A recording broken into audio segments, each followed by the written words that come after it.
here I am still wearing a dress. Only today I'm playing Miss Lonely Hearts. You see, Dear Beatrice, the real Miss Lonely Hearts of the Evening Chronicle, is away on vacation. So my publicity-hungry boss, Courtney, got me the job as her replacement. Of course, I put up a bit of a fight. No, that's not me fighting. That's me playing with my best girl, Julie, the day before the fight. We were doing a publicity layout for a French fashion magazine.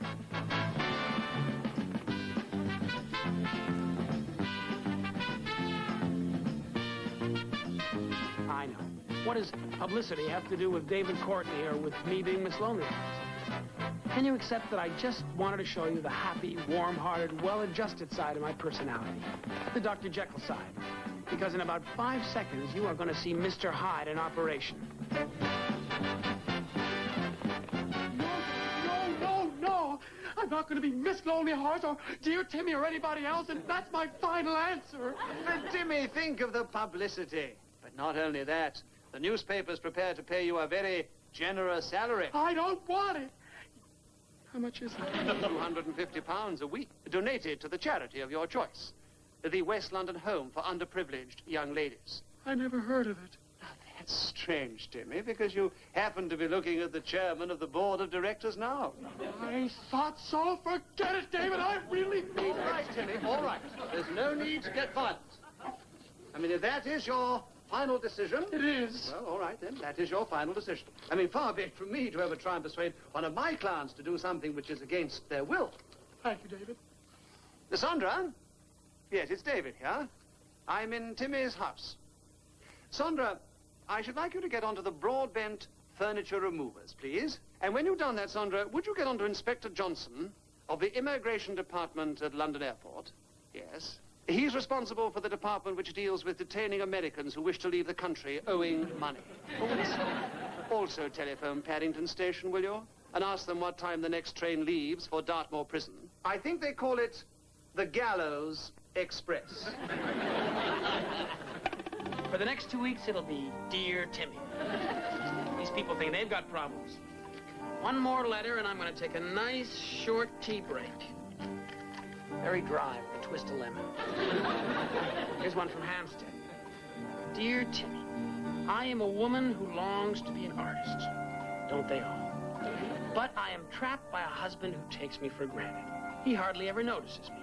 We have 4 demanding children. He must have noticed her sometime. Shall I follow the calling of my art or remain locked in the prison of my kitchen forever? Please help me. Signed, Suffocating. Hang on, Suffocating. Help is on the way. Dear Suffocating, your responsibilities are considerable. But explain to your husband.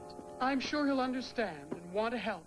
Whatever you do, do not leave home unless you've come to the end of your rope. My rope has just ended. Children, please. Listen to me. Bubba, Porky, Dink, Drizzle. Your mother is leaving you. I need to go and find a nice, quiet place to paint. But don't worry. I shall be here to take you to and from school. And I shall visit you at weekends and holidays. I'm going now. Do you understand? Sure, Ma. Bring me back some crowns. Me too, Mum. And some ice cream. Chocolate for me. Orange ice. Chocolate's better. No, it isn't. Yes, it is.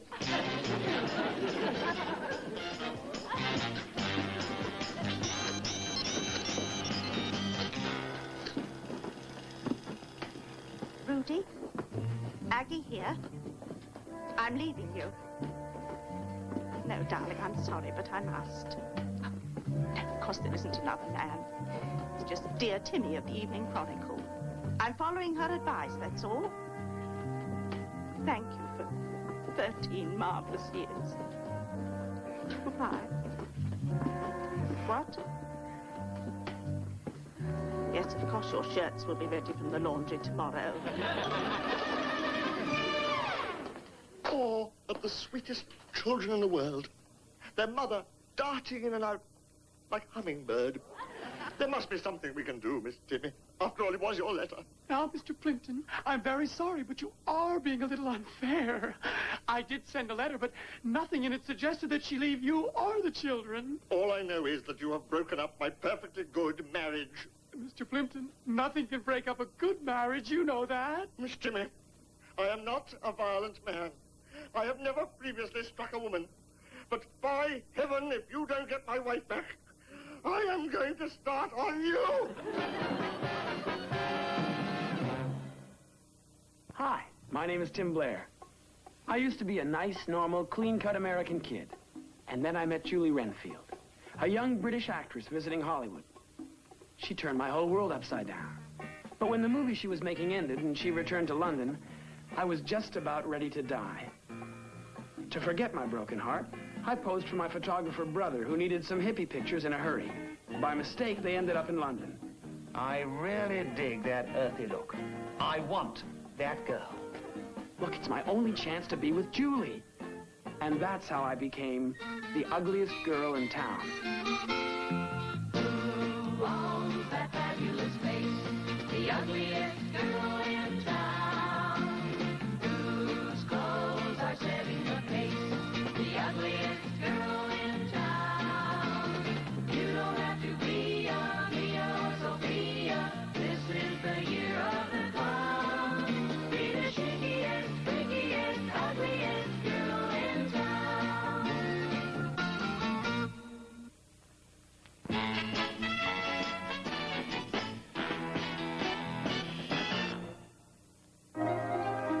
I think you're doing a wonderful job, advising all those people and saving their lives. Yeah, someday the life I'll have to save will be my own. How did I get into that mess? Well, you did advise her to leave home. Yeah, but only if things became absolutely unbearable. Besides, who told her to listen to me? What do I know? Well, as Dear Timmie, you're supposed to know about love and marriage and all that stuff. What I should know about is karate. Then I would give you such a chop. That's right. Beat me, kick me, chop me. It's my fault you're such a rotten Miss Lonely Hearts. Boys, Hello. Yeah, this is Timmie's residence. Oh, yes. Just a moment. It's a lady who says she's suffocated. Where did she get this number? Hello? Yes, I'm so glad you've called. I've just been thinking over what I told you, and I've decided that you should go back. What? Oh. Oh. Yes. You're welcome. All right. Bye. She doesn't know how to thank me. She's found a garret with north light, and she's absolutely delighted. so suffocated's happier away from us. And it's all because of me. Your conscience troubling you? Yeah, that and my big mouth. What now? Get me my wig and my gloves. I've got to have a serious woman-to-woman talk with Aggie Plimpton. It's kind of you to come. Not at all. It's a pleasure being here. Are all these paintings yours? Oh, no, they came with the flat. I see. Timmie, dear. Dear Timmie. For 13 years, the only way I'd been able to bear my domestic drudgery is through my art. Only there was I able to express the passion, the pulse, the fire, the fury that raced within me. And there is the result of 13 years. There. What do you think? I think you feel it needs something. Well, maybe a little oil and vinegar. Joking, of course. Does it say anything to you? Yes. Yes, Aggie. It says to me that you're a woman of rare warmth and perception, of wonderful talent, a woman who should share her gifts with her husband. He doesn't appreciate me. Aggie, if you painted that passionate salad at home, you could do the same with the main course. I implore you, go home. I've made the break. I'm not going back. But the message in your art isn't clear yet, and remember, clarity begins at home. It has taken me 13 years for this painting. 13 years of cleaning, cooking, washing, and ironing, when all the time I could have been creating. I ask you, did Van Gogh go home. Well, not completely, but he did send an ear. All I ask is 1 month. 1 month to be me. 1 month to paint. To release the works of art that are locked within me, longing to be free. Then I shall return to my family. I'm not sure your husband will quite agree with you. But you must make him dear Timmie. You have a way with words. Remember what you said in your letter. Explain to him your feelings, and perhaps he'll want to help. Convince him you can do it. No, no, no, no! Not for a month, not for a week, not even for a day! Just look at this house! Look at your children! Look at me! Mr. Plimpton, to get back to your wife. You'd better get my wife back. All right, but why not give her a little time to follow her destiny? Say a couple of weeks. Impossible. After 2 weeks in this place, the mess would be piled so high they'd have to send in a search party to find us. That is ridiculous. When things get messy, you don't fall apart. You clean them up, like this. And when your children get out of hand, you get them in hand, like this. Porky, Bubber, Dink, Frizzle, in a line at once. Left, please. To the left, quick, march. Left, right, left, right, left, right, left, right, left, right. And when it's time for dinner, we eat. But first, we check to see that the hands are clean, in line. Present arms. You're going on a trip. You'll meet a dark stranger. You'll have a long life. Yes, your hands are the cleanest of the bunch. You'll help me prepare the food. Dinner will be ready soon. Hey, Timmie, why can't we eat now? Because Timmie says wait. And what Timmie says goes. Thank you, Rudy. Well, that's it, Rudy. The children are all tucked in. Good, good, good, good. All my slippers, I think, are under the refrigerator, if you could fetch them. As soon as I put the dishes away.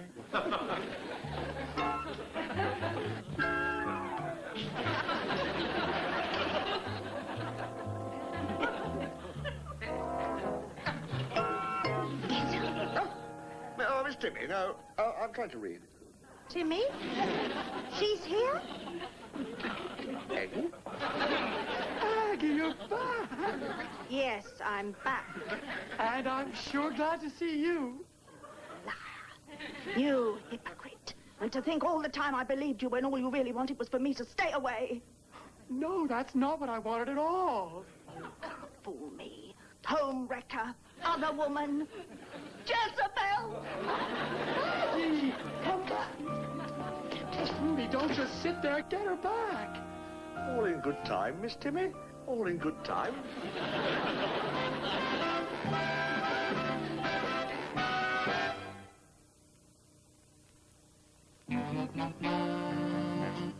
Jean, what time is it? It's exactly 10:30, which is a minute later than the last time you asked. Where could he be? Why doesn't he call? Well, maybe he's got his arm in a sling and he can't dial the phone. That isn't funny. What kind of a brother are you? I'm a brother who knows his brother. Tim can wiggle his way out of anything. Lock the windows, bolt the doors, douse the lights. They may be still after me. Darling, who's after you? The Addams family. Well, you're home now in your own little castle. Tell me, does my little castle have a moat with alligators in it? Hated you that bad? Wrong. They loved me. Aggie wanted to come back, and they wouldn't let her. It's my cooking they want, my washing, my ironing.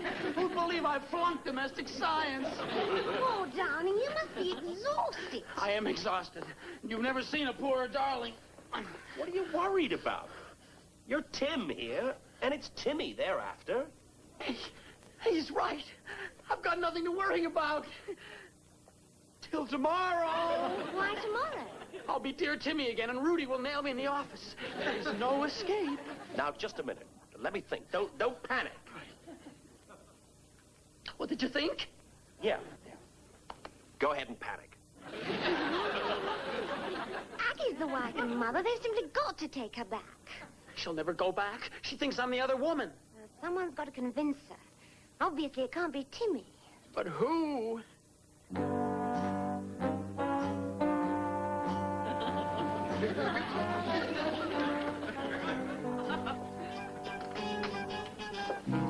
How do you do? My name is Timothy Blair. I'm with the Evening Chronicle. Chronicle?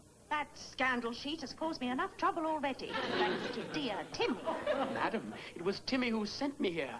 I am the Chronicle's art editor, and Timmie suggested you were an extremely talented person and that I could possibly help you in your career. Won't you come in? May I? Stop! I feel it. The same excitement.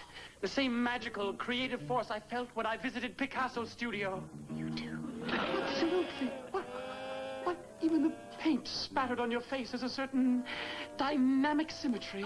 It has? Yes. If you signed your cheek, I could sell it today for £1,000. But it was only an accident. My dear Mrs. Plimpton. Call me Aggie. My dear Aggie, when it comes to natural talent, there are no accidents. I've never thought of it that way. It's the same for greats in all fields. Could Pavlova have taken a clumsy step? Could Tarzan have swung from a rotten vine? Could Lassie have barked up the wrong tree? Show me what you're working on now. I'm afraid it's not quite finished yet. How exciting. The beginnings of a masterpiece. I feel privileged to see it. I call it torment. Yes, it is a little tormented, isn't it? It's not quite finished yet, you see. What else have you got? Well, there is something I did when I was at home. It took me 13 years, but I don't like it very much. Please, let me be the judge.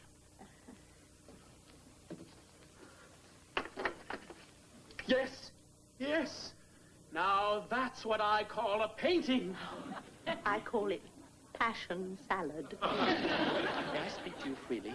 Oh, if only you would.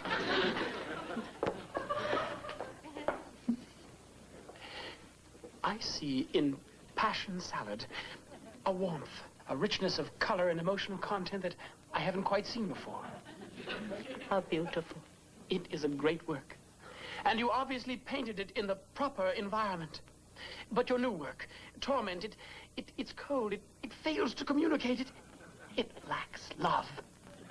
Right. I can feel instinctively that you're right. What my inspiration needs is love. Then you'll go back to your family? To the place where you painted that masterpiece? No. I found a new inspiration. A spiritual inspiration. The beauty that can occur between an exceptional man and a sensitive woman. Oh, yes, I can see it in your eyes. I can tell that you care. That you do realize that looking after a husband and babies and taking care of a family is simply not enough for us. Oh, Mr. Blair, will you be my friend? You leave me no choice. Well, now, you're all things to all the Plimptons. Your homely little Timmie to Daddy Plimpton, and your sympathetic little Tim to Mommy Plimpton. I've run out of people to be. They all want me. And especially me, darling. Let's not forget that. Oh, if you and I had been married, none of this would have happened. Well, half of it wouldn't have happened. Tim would have been taken care of, but what about poor old Timmie? Wait a minute.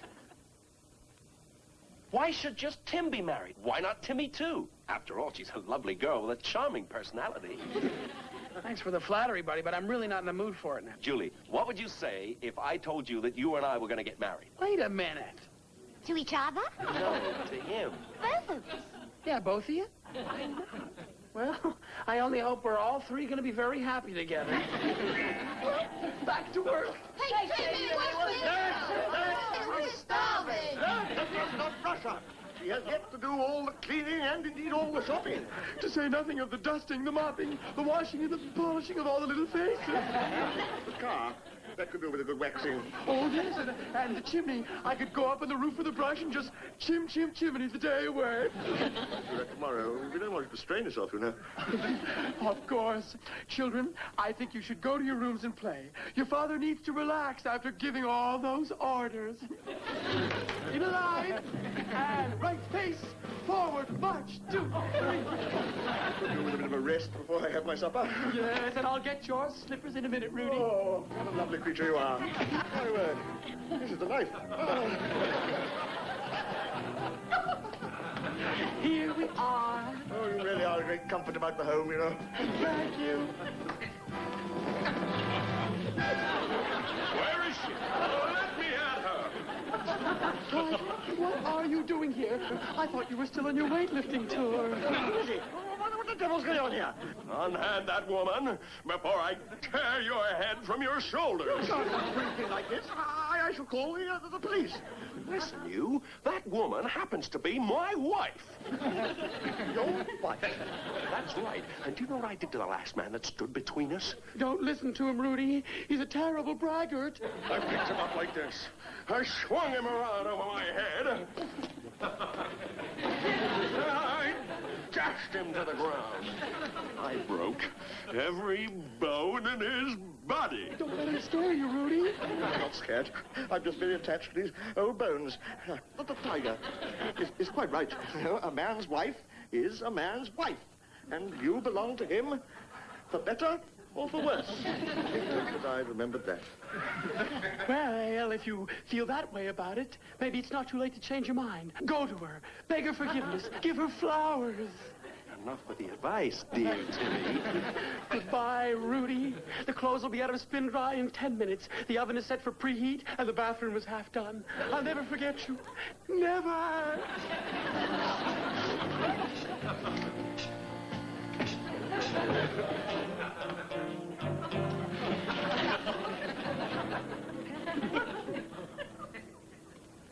So nice of you to pose for me. Imagine me, Aggie Plimpton, finally working with a real live model.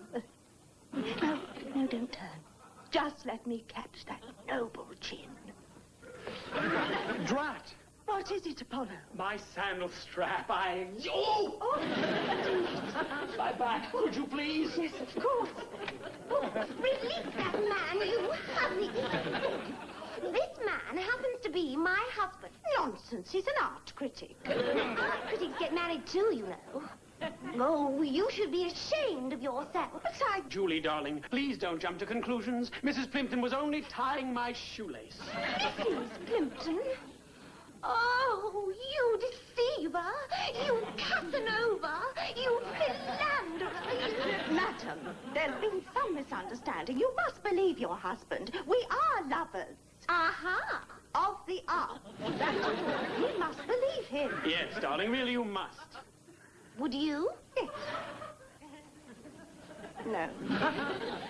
Well, I mean, if I had another chance, I would. You may get another chance sooner than you think. No, it's too late now. I was a fool like you, Mrs. Blair. I jumped to the wrong conclusions. Aggie. Rudy, Oh, Aggie, can you forgive me? I have been so wrong. so have I. Please come home. I'll make it better. I'll build you another room. A studio where you can do your painting. But you don't have to. I've discovered that the painting was just an excuse to get away from the mess we live in at home. Then you can have a maid. A live-in who can do all the cleaning. And a nanny who can discipline the children. But I don't want you to. I want to look after my home and my children. And most of all, I want you. Let's go home, love. It's late and the children are getting hungry. Just a second before we go. I must just say goodbye to Mr. Blair. I would like to thank you both, but especially you. Your friendship has helped me tremendously. As an artist. As a wife. Thanks again.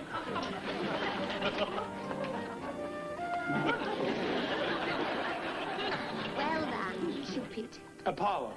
Well, Apollo never made people fall in love. Maybe not. But he did all right for himself.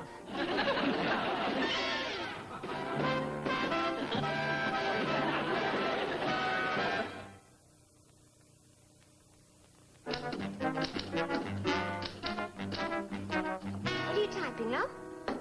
A letter to Dear Beatrice. She's back. I covered for her, and now I want to see what she can do for me. Well, read it to me. Okay, it goes like this. Dear Beatrice, I am a charming, handsome young American boy. Oh, I'll go along with that. Thank you. In love with a beautiful, talented English girl. Ooh, so far, I love it. But in order to stay in England, I am forced to earn my living masquerading as a young lady. What would you do if you had the same problem? Signed, Betwixt and Between. Hi, kids. Brought a new friend for you to meet. Julie, Tim, this is Mr. Charles Wanamaker. Hello. Mr. Wanamaker? Of course, you already know Charles. No, I don't think so. No, we don't. Well, you may not know him by his real name, but you know him by his pen name. What's that? Dear Beatrice.